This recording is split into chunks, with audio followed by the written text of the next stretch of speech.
This video is courtesy of brainybuyer.com, your shortcut to smarter shopping. If these deep dive comparisons help you pick the perfect gear, show some love with a quick subscribe.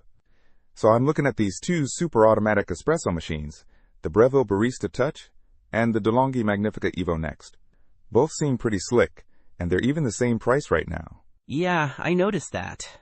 Both are listed at $799.95. What are you leaning towards? Well, the Breville has a touchscreen, which seems really modern and user-friendly. It's got 5 pre-programmed cafe favorites, and you can save up to 8 custom settings. That's cool.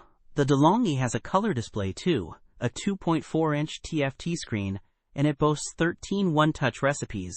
Plus, it lets you save 3 user profiles.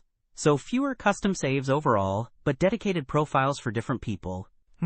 Profiles are a good point. What about the actual coffee-making bits? Both have integrated conical burr grinders, which is a must. The De'Longhi has 13 grind settings listed right in the feature list. The Breville also has dose control grinding. It says it delivers the right amount of coffee on demand. Oh, and it heats up super fast, in just 3 seconds, using something called a thermojet heating system. Wow, that quiz fast. The De'Longhi doesn't specify a heat-up time, so the Breville has a clear advantage there. What about milk frothing?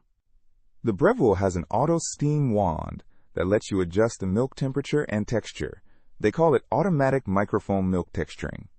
The De'Longhi uses their latte crema hot technology, which they say creates a creamy, rich foam, even with milk alternatives. Plus, it's got an auto-clean function and dishwasher-safe parts for easy cleanup. Good point on the cleaning. The Breville comes with a cleaning kit but doesn't specifically mention dishwasher-safe parts.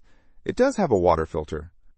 The Breville is a bit heavier, 21.8 pounds compared to the De'Longhi's 21.2 pounds, but dimensions are different too. The De'Longhi is a bit deeper at 17.5 inches versus the Breville's 12.7 inches, so counter space might be a factor. And hey, the De'Longhi is the #1 bestseller in super-automatic espresso machines. Ooh, good to know. It sounds like the De'Longhi is slightly more focused on variety and custom profiles, while the Breville emphasizes speed and ease of use with that touchscreen. It really just boils down to personal preference, I guess.